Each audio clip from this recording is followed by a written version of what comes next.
Welcome to the Shema podcast series, The Power of the Hebrew Months with Rabbi Pill. Each month of the Jewish year carries its own unique energy, a spiritual rhythm woven into creation itself. Our sages teach that the months are not just markers of time, but windows of opportunity, each with its own avoda and pathway for growth. In this monthly series, Rabbi Pill and I will guide you into the flow of sacred time. Together, we'll uncover the spiritual work, the inner energy, and the actions you can take to stay in sync with the month. Tools to lift you to new levels of awareness and growth. Think of it as your spiritual workout routine written into the Torah's calendar. Month by month, we'll train the soul, awaken new strengths, and live more fully in harmony with Hashem's design for time. Join us as we journey through the Hebrew months and discover how to channel the energy of time into lasting personal transformation.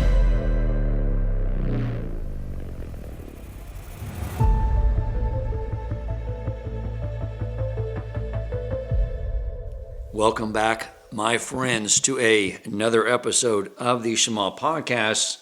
Another installment on the series, The Power of the Hebrew Months with Rabbi Pill. And we are going to be exploring the significant wisdom of the month of Iyar. Rabbi Pill, thank you once again for being here. Thank you, Dan. At first glance, you would think, I would have thought years ago, that Iyar was like a flyover month as well. Like nothing going on here, a pit stop for Lag BaOmer. And I think the place I would like to start first is to go back and recap Nisan.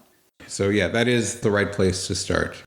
I just mentioned that, there's a little bit of parallel in a sense between Iyar and Cheshvan because each one follows Nisan and Tishrei, which are both the two beginnings of our different metrics of calendrical year. And so in order to understand Cheshvan, back when we talked about that, you really have to understand Tishrei because one follows on the other, and the same is true over here. So it does make sense to go back a little bit. Especially, I think we'll have opportunity to talk a little bit. Iyar is really a bridge between Pesach and Shavuos, between Nisan and Sivan. And really, if that function is just bridging and connecting the two to each other, we have to know where we're coming from in order to figure out how we're going to get to the next stop. So we talked about last time, Nisan is really all about what we called Isarusa de la Ela, right? An awakening, an energizing awakening that comes from above. Pesach is this moment, especially the first night of Pesach, is this moment where you have a Jewish people who don't deserve to be brought out of Egypt. They've done nothing to earn it. They haven't sort of cultivated a perspective where they can appreciate God's hand in everything. On the contrary, as a result of their slavery in Egypt, they really can't think with any kind of expanded mind to be able to imagine any other reality other than the bad one that they find themselves in. And suddenly, flash of lightning, God comes, as we read in the Haggadah, lo al yedei malach, lo al yedei shaliach, not through an angel, not through any kind of messenger, not through sort of other forces. It was the hand of God itself, so to speak, where everyone could see exactly what was going on, as it says, when the Jews crossed the Red Sea, crossed the Yam Suf, right? Zeh keli v'anvehu, they say, this is my God, and I will beautify him. And Rashi says, right, Zeh keli v'anvehu, that everybody is saying, this is my God, so to speak. They could point their finger and literally tangibly appreciate, this is it. There's something that they're able to see and they're able to appreciate and able to internalize that happens during Nisan, during Pesach, that is miraculous and really happens without it being earned. There are different ways to appreciate God's hand in things. We can work at it, and we do work at it, and we constantly try to appreciate this was God, and that was God, and something else was God. I was listening to your Bal HaSulam podcast from the other day, and really so important that there's the backwards way of thinking, of looking back from where I am now and saying, oh, all of those things lined up the way they were supposed to, and it was all God the whole time, but I can only see it now because now things are good. And then there's the other way of thinking, which in the moment, as things are, whatever they are, positive, negative, difficult, not easy, whatever it is, this is all God. And you can see it as it's happening.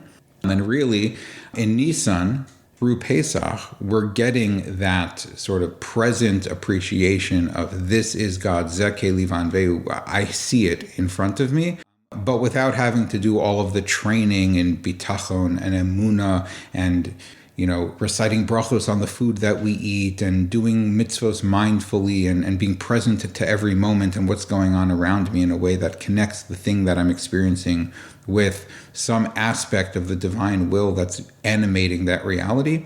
That's hard work. We couldn't do that hard work before we left Egypt. We couldn't even imagine what hard work like that looks like. We had no concept. And so it comes as a freebie, right? Isarusa de la'ela. It just comes, it just pours down from heaven, so to speak. God ripped everything open and said, here I am. We didn't rip it open. We didn't gradually pull away the veil. God pulled away the veil and said, here is me, right? And that's the experience. That was the experience of Nisan. This is why Nisan is a time of spiritual renewal, of rebirth, because that rebirth is sort of miraculous, right? A baby born has done nothing to deserve life. We talked about this last month. And nevertheless, here their life is handed to them on a silver platter. However, that can't be the way we live all the time. It shouldn't be the way we live all the time. The purpose of creation, the purpose of our role within this world is for us to earn and work at that realization, not to get it for free, to actually earn it and work hard to see it. We've talked about this a few times, and we've talked about this in other contexts, that if the whole goal of everything is for a good God to offer us goodness, and the ultimate goodness is for us to appreciate godliness and God's presence, and really how everything and everyone and is all just part of the same divine, then the best way to appreciate that is to come to that realization on our own, right? When you have that light bulb aha moment, you work and you work and you work, and you've gone through all the difficulties and the challenges, and right, we see this if we try to learn a new subject, if we're trying to understand something, and we try and we try and we try, and when the light bulb goes on, that's a profoundly sublime experience. When the light bulb turns on, we know, we see, we understand. If we understand it right away, that's also good because we understand it, but we never have that light bulb experience. And the ultimate good is to receive the ultimate goodness of our recognition and realization of God's presence with that aha moment. And so to speak, Pesach robbed us of that aha moment, right? Because we didn't earn it. We never appreciated what we had.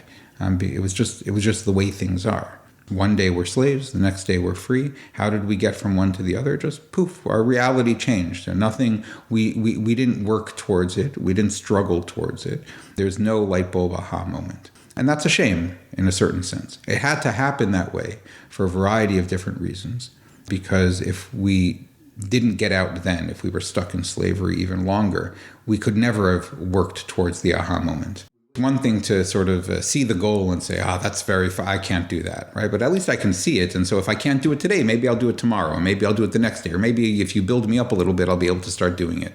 But if I'm so far removed from everything and so besotten by my own problems that I can't even see that there's anything else impossible, I can't conceptualize that there's any other way to live, or there's any other way to see things, or there's any other reality or truth behind the life that I'm currently living. So then we have nothing to work with. And we were at that point, right? We were on the cusp of reaching that sort of deep despair. So the only way to get us out is people like that can't work towards it, right? And so, and if God wants us to eventually be able to work towards it, God decides, I'm going to give you this flash of unearned insight into me. But I don't want to leave you with that flash of unearned insight, because that would defeat the opportunity for you having that sublime aha moment. And I want you to have that. So immediately after Pesach, and the Arizal and the Kabbalists and others in other language describe how immediately after the initial exodus from Egypt, everything goes downhill, right? That aha moment is withdrawn. And now we end up back in a space of, I don't see it, right? This is why immediately after they leave Egypt, they start wandering around in different directions throughout the desert, right? And then they end up at the Sea of Reeds, at the Yam Suf, and they despair. And why did you take us out? And we're going to die here. We could have died there. Like, at least there, at least there we were home. And now we're just going to die in the middle of the desert in fear and so on and so forth. That was a good reality. And then you take us out, and just to kill us here on the shores of the sea. they sink back into this sort of, stunted thinking, this katnas hamochin, this constricted poverty mindset of there is no possibility of anything better. And then from there, the whole process of moving from Pesach to Shavuos, when we receive the Torah, which is when the real work begins, is a process of needing to build ourselves up on our own in order to be able to receive the Torah. So you were just describing the mindset of really low self-esteem, I think, to a degree. But one of the things that couples with Nissan is that Hashem knows is necessary is when you receive something from above as well, is this idea of humility, of eating the matzah, which is, medicinal in helping us, achieve that humility. Because this is so key to everything we're going to be discussing and experiencing between even now through Shavuos, through the month of Iyar, as we do the counting of the Omer. But delineate, if you will, and draw just real clarity between humility and having this low self-esteem or would you characterize it that way, as low self-esteem when they were at the sea and complaining, or is it just lack of trust? Or I don't think I would call it low self-esteem exactly. I think I would call lack of trust or lack of vision, maybe, right? It's not that they think poorly of themselves. It's not even that in Egypt they have this low self-esteem, I think, although they probably, they do. And it could be that this lack of vision is rooted in more deeply in a lack of self-esteem.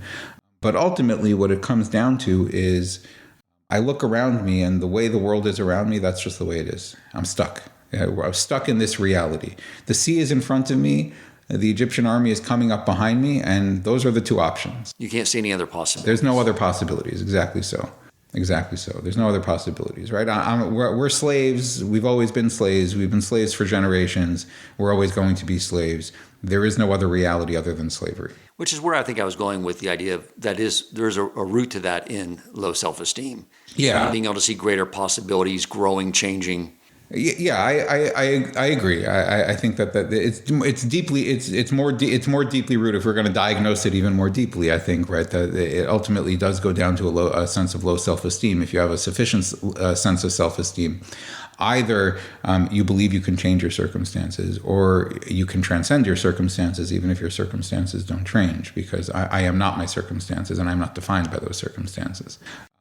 But in any case, right? So this flash of inspiration, this flash of mochin, of isarusa de le'ela that happens on Pesach, this massive, unprompted and unearned revelation of the divine that happens on Pesach is, of course, humility-inducing. There's a difference, of course, between humility and low self-esteem, and it's a critical difference that unfortunately is too often confused with each other, right? The humble person, Moshe is the most humble person ever, the Torah says. Moshe does not have low self-esteem. Can't be.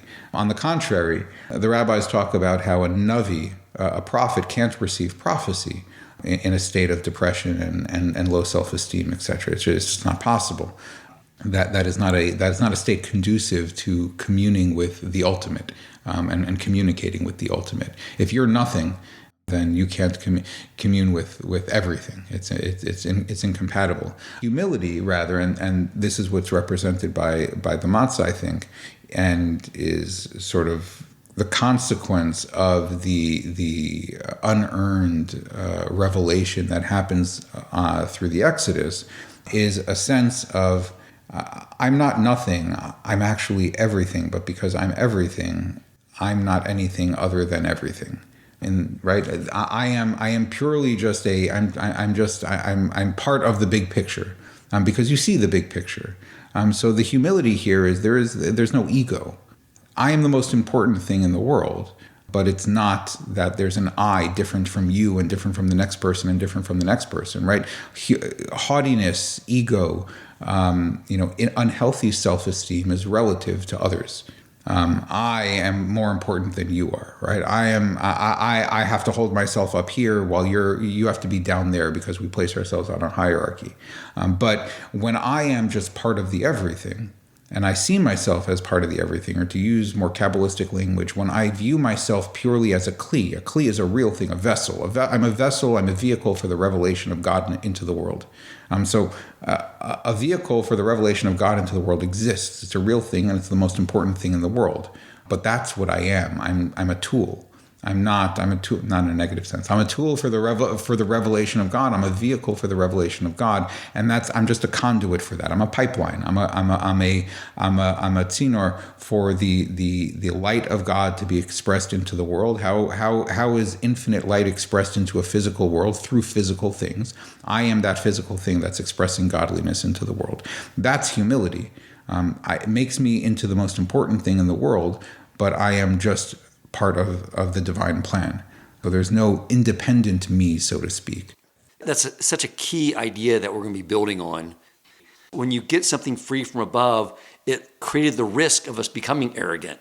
And so Hashem's saying, eat the matzah, become humble. And as we go through the month of Iyar and we sort of go through the counting of the Omer, we're going through this process of really instilling that into ourselves so we can actually experience Shavuos and receiving the Torah. Yeah, I think there's another also important aspect to this, which is if after we receive that unearned flash, we then have to earn it, there's always a danger that goes along with earning the light bulb moment, which is you think that it's you. There's an arrogance that can come, there's an ego, there's an arrogance that can come along with I did it, because then it's about you did it. Many of the early Hasidim talk about this specifically in connection to Torah study. One of the early debates between the Hasidim and the Mitznagdim, between those who supported the new Hasidic movement of the Baal Shem Tov and those who were opposed to it, was the issue of the emphasis or de-emphasis of Torah study. And one of the positions taken by the early Hasidim was that Torah study is of the utmost importance, but understand that from the perspective of spiritual development, there's a serious danger that inheres in Torah study, which is the danger of arrogance. When you study Torah and you spend hours and hours and days and years and so on and so forth becoming a great Torah scholar, you can and inevitably will view yourself as accomplished. I have studied Torah. I walked in understanding nothing, and I worked really, really hard, and I sat in the class even though I felt like an idiot because I understood nothing, and I sat there day after day after day, and drip, drip, drip, drip, drip. The Torah finally made an impression on me, and I began to understand, and I could read a few words, and now I could read more words, and then I can start, running through the Talmud, and I learned the whole, and now I'm a Torah scholar because I worked so hard. Because Torah only comes with hard work. And that's important. Torah only comes with hard work. The Torah that we get easy, for us, that's not my Torah, right? That my Torah, the Torah that is my chelek, my portion, my path in Torah, the Torah that only I can really connect to and need to bring out, it only comes with difficulty, it only comes with challenge, it only comes with hard work, because the hard work is itself the currency of Torah. But the fact that Torah comes with hard work means that we can walk away with it with a sense of arrogance. I'm a Torah scholar. I have studied. I have worked hard. And there's a danger of that because you forget where it's coming from. It's not coming from you. And no matter how hard you worked, we're not in control of the outcomes. We're not in control of the results. You can work as hard as you want. And we do this all the time. We can sit and work and work and work at trying to understand something in Torah and walk away with nothing. And then other times we walk and work and work and work and suddenly we understand it. And where did the difference come from? It came from God. But there's a risk. And so in anything that we do the hard work, and that's what Iyar is about. Iyar is about the hard work of integrating the consciousness, the inspiration, the awareness that came for free in Nisan, now integrating it through work, through Tikkun Hamidot, through working on ourselves in order to prepare ourselves to receive the Torah on Shavuos, which then ushers in a whole lifetime and world history of work. We have to make sure that work is not going to be arrogant work, or we're in the background of that work, that all that work is going to be done in the context of humility. And so we eat matzah, and we begin that work only from a place of unearned inspiration, so that it's a freebie, and you remember all the work I'm doing is all in the context. Why am I doing any of this work? Well, I couldn't do any of it when I was in Egypt, because I couldn't even conceptualize that there's such a thing as working on myself and towards this goal and so on. The only reason why I'm working at any of this is because I got that free inspiration from God. And that means all of this is taking place in a context of utmost, or should be taking place in a context of utmost humility. So the goal now in this month is to take that inspiration, as you just point out, and internalize it.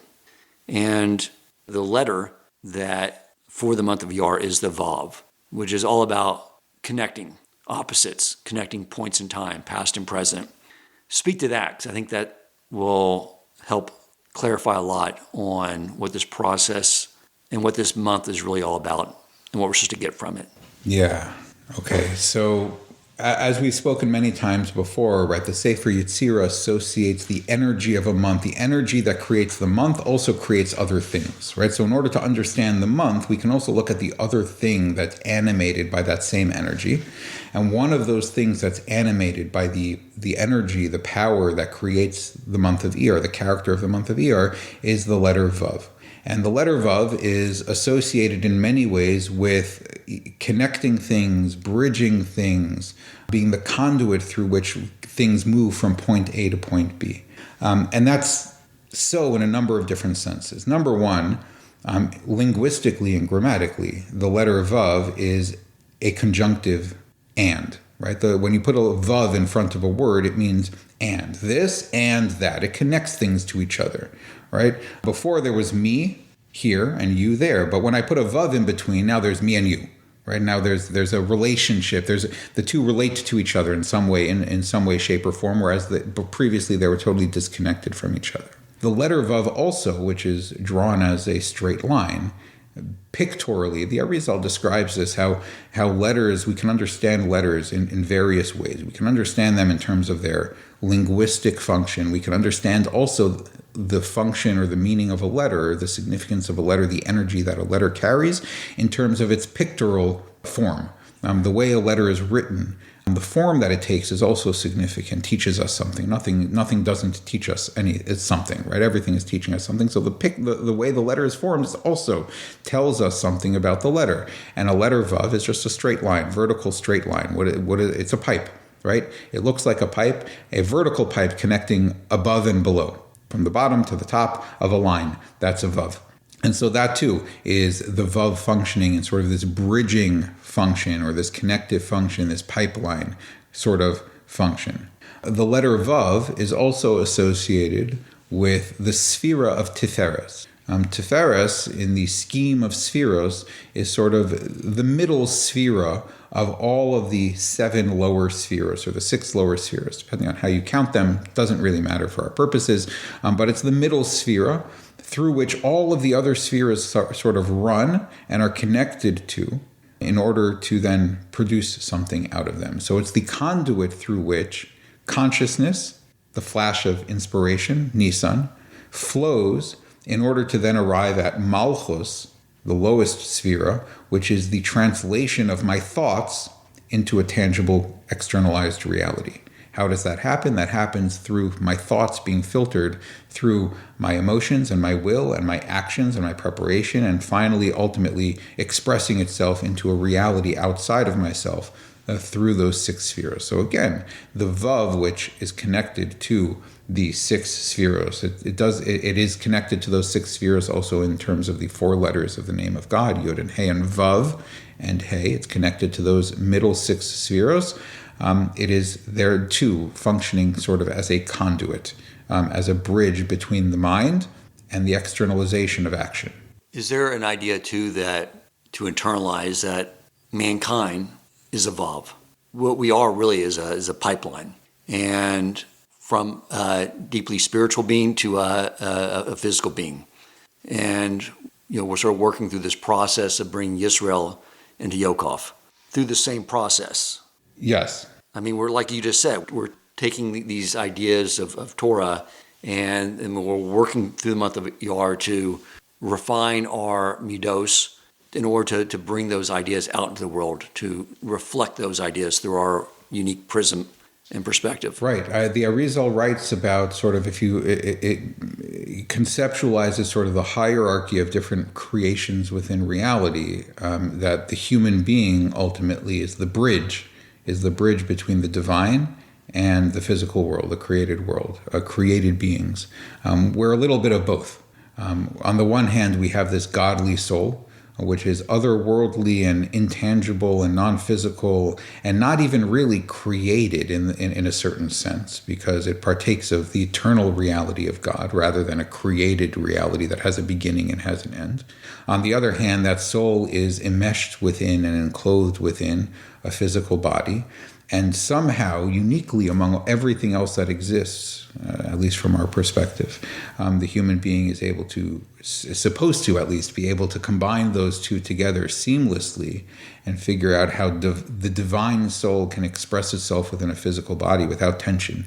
We live our whole lives in tension between those two things. There's the impermanence of and neediness of our physical reality, on the one hand, drawing us in one direction, and the eternality and perfection and godliness of our soul pulling us in another direction. And our whole life is about really working to integrate those two things together. If we're able to do that, which is really, again, the work of Iyar and the work of Sfiras HaOmer, which is Tikkun Amit, which is fixing ourselves, developing ourselves into a proper conduit for this revelation of godliness. If we do that work, then we become a bridge between the divine and the physical, which is the goal of everything anyway, right? To bring the intangible spirituality of the divine here into the physical world, so that we can appreciate that there's no difference between the physical world and the divine world, or physical reality and spiritual reality. They're actually just the same thing. It just depends on perspective. And so our job is to be the conduit, the vehicle, the vav, the pipeline through which that happens. The vav, the gematria 6, which of course equates with the 6 Sephiros, which we're working on. Right, precisely so. Right, so the vav is a collective of, is the number 6, but it's six. It's 6 ones basically in one number, right? That's there's a significance to that, right? Because it's integrating. It's an attempt to integrate all of those into one letter, right? It's one representative letter is taking 6 ones, 6 spheros, and putting them all together into one. So it's bridging and synthesizing all of them into one thing. And so and the work of Iyar really is exactly that sort of synthesis. If we think of it in terms of the process of Sfiras HaOmer, and this is a broader conversation than just Sfiras HaOmer, so I don't want to dominate it with that, but the process of Sfiras HaOmer itself is a process of integration, of moving from disunity to greater unity, as we come closer and closer to receiving the Torah, right? Because we have 7 weeks of Sfira, and each week of Sfira is dedicated to one of the 7 lower Sfiros, which is sort of the embodied aspects of our of divine qualities, of Sfiros, of characteristics that we're supposed to be working on week by week. Sfira as a whole is an entity. So it integrates all of them, but within each of them, within each week, we have 7 days, and so each Sfira itself is a process of the work on each sphere itself during 1 week is a process of integrating that sphere in a way that it becomes connected to all of the others. Because during the week of Chesed, for example, we're working on each aspect of Chesed that corresponds to each of the other spheros. Chesed of Chesed, Gevura of Chesed, Tiferes of Chesed, and on. And so the whole process of Sfira is this process of integration corresponding to, again, the Vav, which is integrating all of the 6 individuals into one letter. The WhatsApp group you created to share your daily teachings on the Sephiros and the lessons and the contemplations and the exercises has been the best I've ever have studied before, as far as really sort of internalizing these lessons every day. I think are brilliant. And with your permission, I would love to be able to post a link in the show notes to this podcast for anyone listening to be able to sign up for that. I appreciate it, and for sure, of course. Okay. I'm only happy for people to have access to it. And of course, what we're doing in this month of Iyar is, during the Avav and a bridge, is we are bridging Pesach and Shavuos, inspiration and Torah. What's another way of sort of stating that? We get the inspiration, but then we're working and building ourselves to then receive Torah, which is also coming from above. But is there another way of framing that in a way that can give us, I guess, a more practical understanding of what we're working towards? I think there are a couple ways to think about this, but one is that Torah, of course, comes from above. The real realization of Torah isn't unidirectional from above down to below. The full realization of Torah comes from below and goes back above. Torah Shebechtav, what we receive on Har Sinai, so to speak, the revelation from above is only one part of the equation, the written Torah, the direct revelation from God, so to speak. What comes after that, of course, is us taking that revelation and doing something with it and understanding it and teasing out all of the latent details and material and applications that are not explicit within the revelation of Torah, but are left for us to discover, uncover, even create to a certain extent as we, with fidelity and honesty and integrity, work to apply that revealed Torah to ourselves. So, the same processes are constantly repeating themselves. Everything is just a repeat of the same cycle. But on a micro level, you can say once we receive the Torah itself is this flash of inspiration from above, which then we have to work at to integrate and make real. So that ultimately, after that process of working at and developing and learning and studying and interpreting and writing and teaching and learning, then we end up with a full expression, a full realization of Torah, which is in the lived lives that we build based on it. But in order for that three-part process to unfold, there needs to be, again, an inspiration on Pesach, followed by an integration of that inspiration, a working on ourselves so that we can receive the next level of inspiration, which can then lead us to the next level of work, to the next level of inspiration, and on. So in a certain sense, we're working toward, it's the same process playing itself out between Pesach and Shavuos as plays out from after Shavuos on a cosmic level until the end of time. Really, once the Torah is received, the entire purpose of the creation was to receive the Torah. So to speak, the Zohar describes how before creating the world, God conditions creation on the Jews accepting the Torah. And when the Jews accept the Torah, God says, oh, now the world can continue. Everything until then is contingent on that. If they will accept it, if they'll take on this task, then we'll keep going. If not, we'll start all over again. Because what's the point? So really, everything is building into that process of receiving Torah and then building into it to the ultimate purpose of all creation. But in order to get there, there's a different threefold process that takes place to get us to that point. And that threefold process now mirrors the same process that's going to take place beginning Shavuos as well. Let's move on to the mazel, because that also creates some good imagery and a model. The shore, the ox, as far as reflective of the avoda, the work that we are doing in the month of Iyar. Speak to that if you would, please. So again, the as we've said, right, the energy of Iyar expresses itself in many, many different ways. The Sefer Yetzirah discusses always, for every single month, several ways in which the energy of that month is expressing itself. There's a letter, there's a tribe, there's a faculty of the human body, there's a part of the human body, there's, right, all of these different things. And it's always too much to fit into one podcast, but hopefully we'll have opportunities to continue this cycle and we'll continue to expand. Right. But so the mazel, the zodiac sign, the celestial sort of alignment that reflects the energy of Iyar is the shor, Taurus, right, the ox. And there's, again, this means, what this means, or the message in this is that in the ox, we can see, again, the same messages, the same sort of spiritual energy that we're seeing in the month itself. In the letter that is animated by the month, we see these same energies. So an ox has typically, right, we can, if we get down to the nitty-gritty details, we can quibble about this, but in general, right, oftentimes we associate an ox, it's a domesticated labor animal, right? That's what an ox is. And it's domesticated. In other words, it's docile. It's dependent on its owner. Yes, it's true there are wild oxen also, but in general, right, our experience is oxen have been domesticated. But the strongest of the domesticated animals. It is, yes, and right. That's a good point. The strongest. I'm not an animal husbandry expert, but I imagine. I think my sense is it's the hardiest in many ways of naturally occurring sort of domesticated animals, and it's also extraordinarily docile.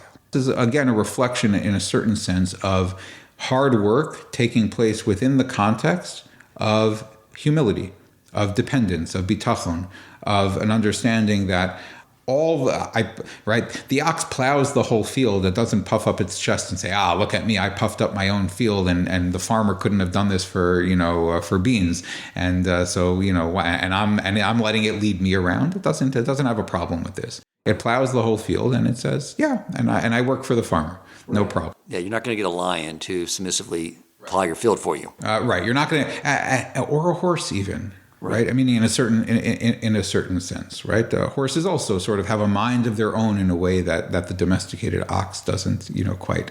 And so in that sense, right, the ox represents or reflects, rather, I think, and the message to appreciate is, again, this idea of hard work and accomplishment from within the perspective of I'm just a vessel, I'm just a conduit, I'm just a vav. I'm just a pipeline for expressing the will of the master out there into the world. The farmer uses me to create. The farmer wants the field plowed. The farmer can't plow the field on its own. It's just not. God wants to be revealed in the world. God can't, so to speak, be fully revealed into the world except through a physical medium that reflect godliness, i.e. the human being. And so we just become a vehicle, like the ox. We become a vehicle for enacting the will of the master, so to speak. And we don't have a problem with that. Like the ox, we don't have a problem with that. We go ahead and we do it. And we don't experience tension between our subservience and sort of just being a reflection of the master and the accomplishments that we're accomplishing. We accomplish those accomplishments, and we're not proud in a personal sense of those accomplishments. We're proud because we've done the will of the master, so to speak. I think another interesting aspect of the ox is also that if you think about what oxen are often used for, it's for plowing. It's for readying the ground for planting, right? The farmer plants the seeds, and then the seeds grow, and then they produce. But in order to be able for the farmer to plant those seeds, the ground has to be tilled, and the furrows have to be straight and dug, and so on and so forth. And we use the ox hooked up to a plow to ready the ground to be able to receive the seed from the farmer which is then going to grow into the plants. And that the work of Iyar is exactly that. The work of Iyar is readying the ground for the receiving of the Torah. The rabbis say, Derech Eretz Kadma LaTorah, that before Torah can come along, there has to be humanity. There has to be a basic decency. You're a human being. Rabbi Samson Raphael Hirsch writes about this, right? Avraham only receives the covenant from God at 99 years old, right? Why? Why does it take so long to have this special? He clearly has a special relationship with God for a long time. Why does it take 99 years for Avram to be now bound up in the covenant of the bris, right? And have this indelible, permanent relationship that Avram's children are the Jewish people, and they have this special relationship with God and a particular job to do, and so on. Why 99 years? Rabbi Hirsch says because it takes all of it, because before Avram can be a Jew, Avram has to be a human being. And human being also has a deep and intense and powerful relationship with God. God is interacting with Avram on a regular basis and talking with him all the time and so on and so forth. But there's human being development that has to happen before there can be Torah development. The rabbis say that Torah, depending on how you use it, it can either produce good things or it can produce bad things. It can be a sam chaim, it can be a sam maves. It can be a healthy medicine, or it can be poison. It all depends on what you're watering with the Torah, right? Where you put what ground you're putting the seed into, so to speak. And so it becomes important during Sefira to ready the ground. And this is why a lot of the work of Sefira is not associated with Torah and mitzvos per se. It's associated with character development, with integrity, with honesty, with the ability to hold and set boundaries, with the ability to be loving and open to with courage and perseverance, with humility, with the ability to be conceding. All of these are universal qualities, human qualities. These have nothing to do with Torah. If you gave me no Torah, I would still have all these qualities and still have to work on them. So that comes first. That's the tilling of the ground. That's readying the ground to be able to receive the Torah. If we ready the ground during Iyar, through this work of Tikkun Amidos, through this work of sort of the universal almost integration of the revelation of God that we received on Pesach, and then bring it into ourselves and sort of integrate it and work for it now, then we find ourselves people who are ready to receive a Torah in a way that the Torah will do what it needs to do, and it can accomplish what it needs to accomplish. Wow. So in your analogy, Hashem is the farmer and the seed is the Torah? Yeah, but it was an off-the-fly analogy, so I don't know how far you want to really take it. But yes. I think that's true. I mean, what you're saying is true. When we're studying Pirkei Avos, we're working on the Sephiros, and we're diligently working on this every day. We're plowing the field, trying to make ourselves a suitable environment to receive Torah. Right. Yeah, exactly so. Which once we receive it, is not supposed to just sit as a seed, right? It's supposed to then flower and grow into something much, much bigger. I was reading about how the ox, the farmer puts a yoke on it. And one of the early things I learned, very early days of learning, was from Pirkei Avos about you can wear the yoke of Torah or the yoke of worldly affairs. And I think after coming one of the necessities of that experience in Mitzrayim of being a slave was to show us, throughout all the generations, that you're going to be a slave to something. You're going to wear a yoke of something, worldly affairs, the government, livelihood, or just wear the yoke of Torah. Yeah, right. We were saying this before about sort of the fact that we're this human being made up of body and soul, and the body pulls us in one direction and yokes us to certain things, right? It yokes us to the insecurity of life. I'm here, and one day I'm going to die. I don't want that to happen. So what can I do? I'm compelled and I'm driven to do all the things I can do so I won't die, or I won't die sooner and I'll die later. And in the meantime, while I'm not dying, I need food, I need shelter, I need clothing, I need vacations, I need fun, I need games, I need relationships, I need all these things because I feel insecure, because if I'm alone, then I'm just going to be dead. I won't have support. I won't have and so on and so forth. And so I'm yoked to pursuing all of that. I'm yoked to pursuing those worldly things. If I lean into the body, because ultimately the body is my impermanence, and one day I'm not going to be around anymore, and I'm compelled to, how can I last, right? How can I make myself last? How can I make my time here while I'm lasting enjoyable? And because if I'm not enjoying, then I'm dying, right? Then immediately that brings up my fear of death and pain and so on and so on. And pain just reminds me of my impermanence and so on. And if I lean into the other side of things, which is my soul, that also yokes me to something. What does it yoke me to? It yokes me to the fact that I'm intimately and indelibly bound up with the divine, because my soul is a chelek elokam imal. It's a part of the divine. So I'm stuck. I'm stuck here or I'm stuck there. Which way do I want to be stuck? There's another element to this I want you to touch on, because when I studied the text, it was over Pesach, it was mentioning how the ox knows its owner. And it was quoting from Yeshaya, from Isaiah, where I guess he was chastising the Jewish people because they forgot. They're unlike an ox who knows its owner. Right. The Navi says, right, an ox knows its owner, but you people, you've forgotten. Right.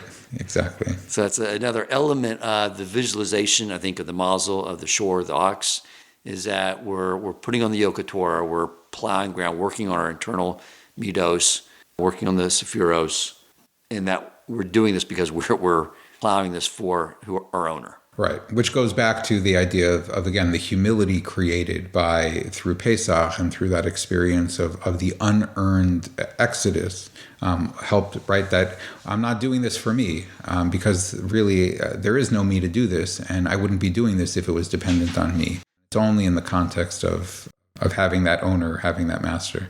And so it's all directed in that direction. If it's directed in that direction, it's a mechanism, a critical mechanism for trying to, a little bit, to the extent that we can, limit that arrogance that can come along with the work. Right. In the deliberate, steady work of the ox and plowing the field, it really is precisely like, as I've been reading your daily emails in the Sephiros and work and really fine tuning, identifying each of these areas, it really is like that work that we're doing on the next. So every day, steadily working on one little, like today is Malchus of Gevora, right? And just So it's the same process. Part of that also is the idea that the ox knows its master. The ox doesn't have a plan for what needs to get done.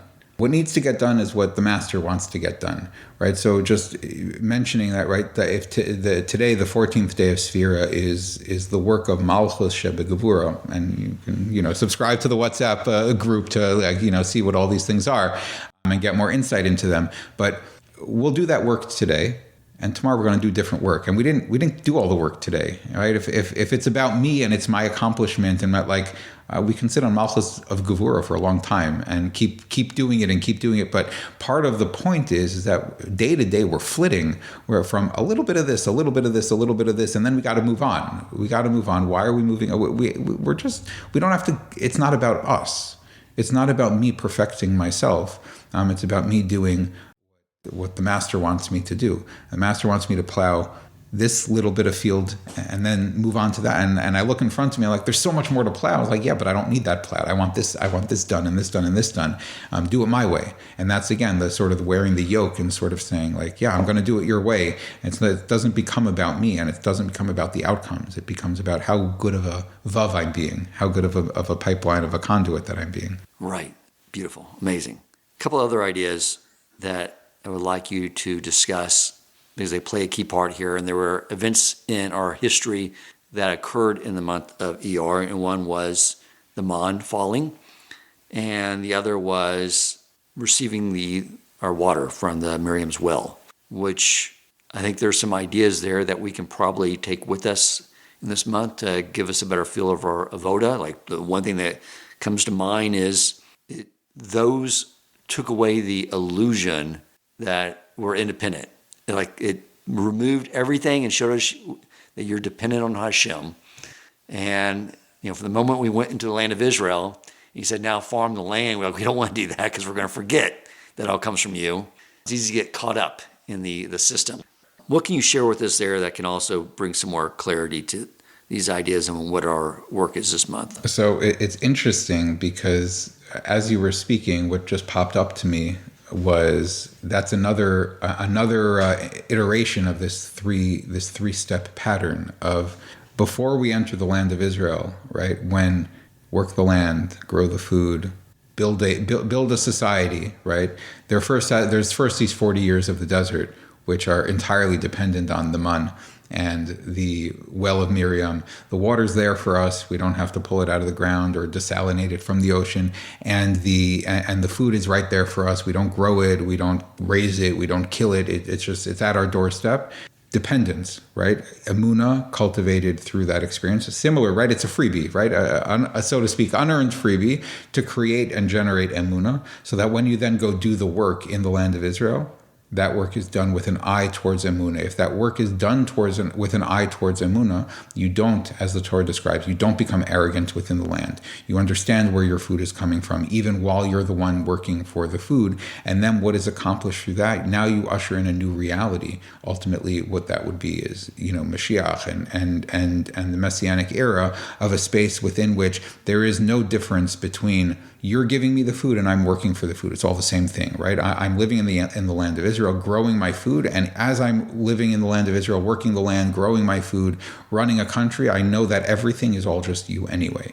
And there's no disconnect between those. And it's the same thing playing out that we've talked about until now, which is this like flash of initial unearned inspiration in order to lay the groundwork of humility for physical labor, effort, accomplishment, so that accomplishment itself can become a vehicle for realizing that the accomplishment was never mine in the first place, or isn't mine as it's happening. So I just reflecting on that as you were talking, it occurred to me again, the same three-step parallel is playing out in that context as well.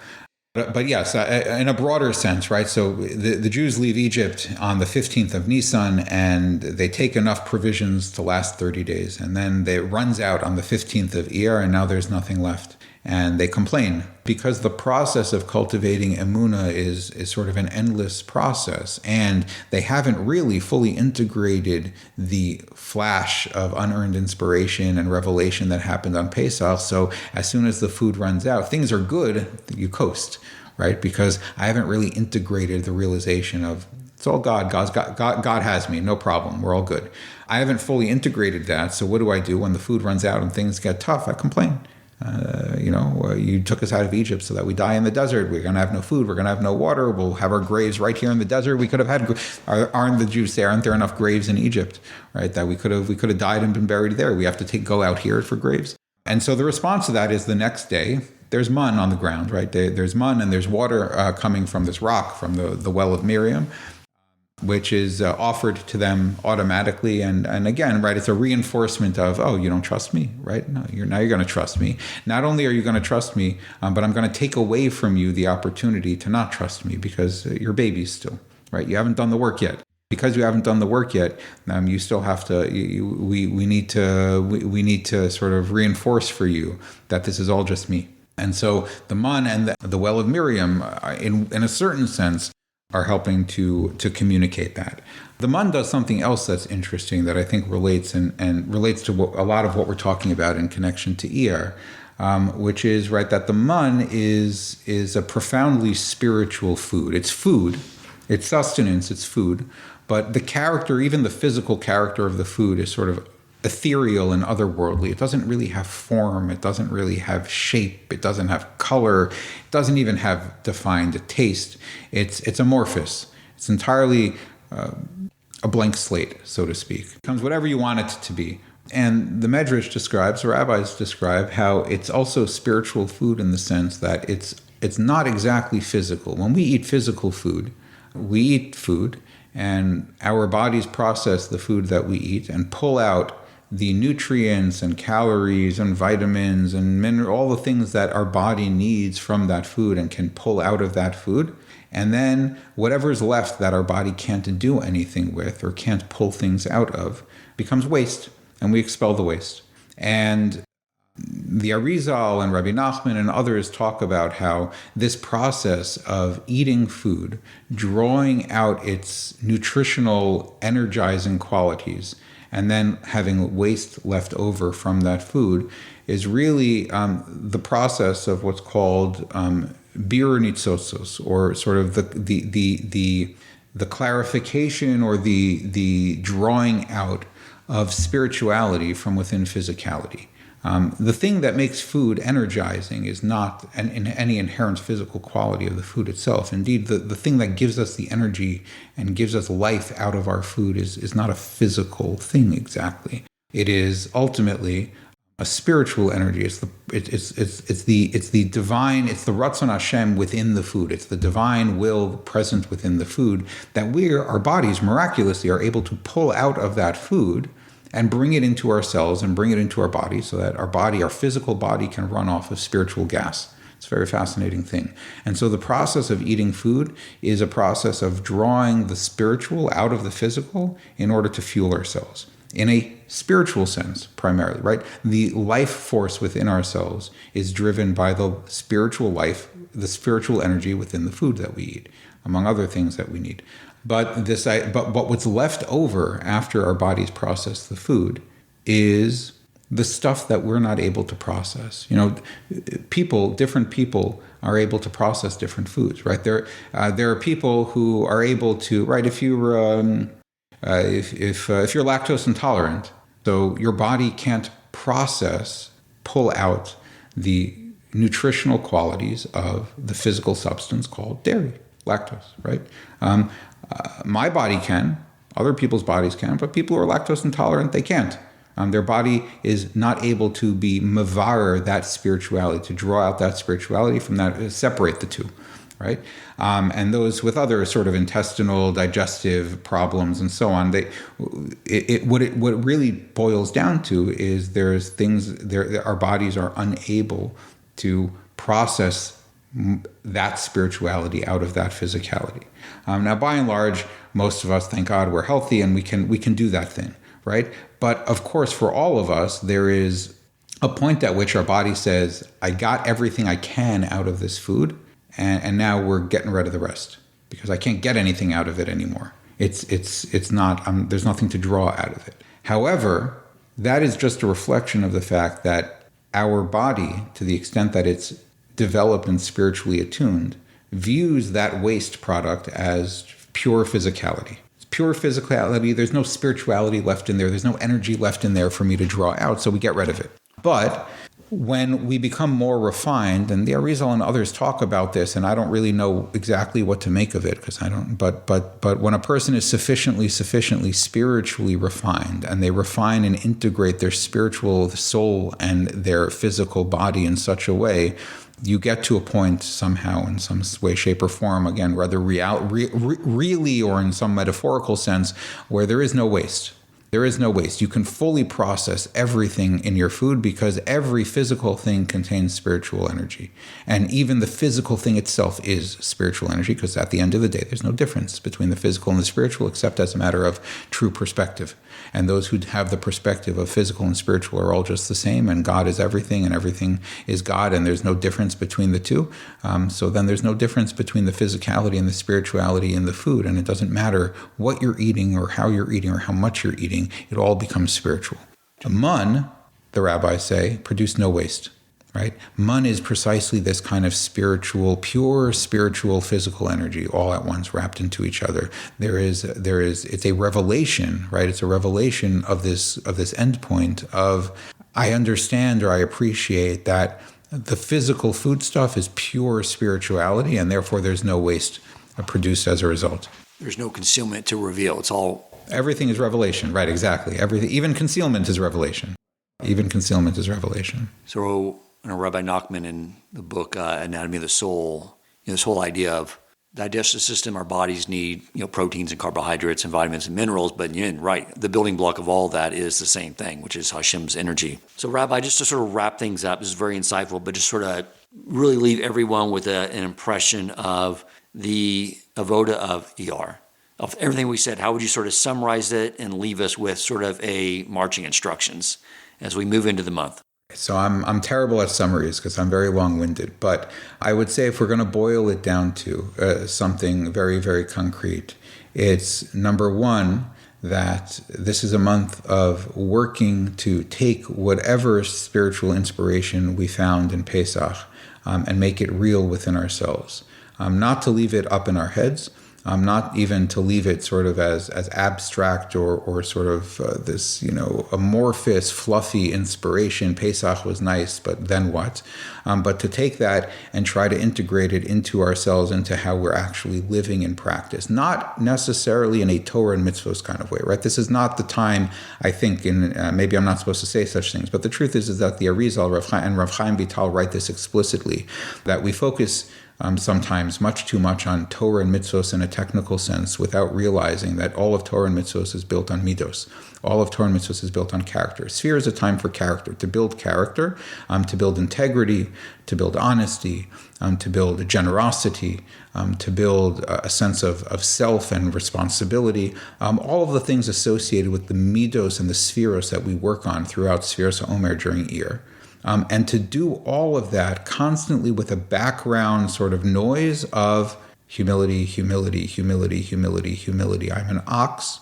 I am just a conduit. I am doing all of this work not because I am great, accomplished, awesome, and at the end of this journey I will be something impressive, but also that as a result of doing this work, I can be more fertile ground to receive Torah and then reflect Torah back into the world in a healthy way. That was extremely helpful, extremely insightful. Thank you so much for joining us once again, Rabbi. Until next month. Very good. Thank you for listening, and if you enjoyed the episode and found it meaningful, please take a moment to rate, review, and share the podcast.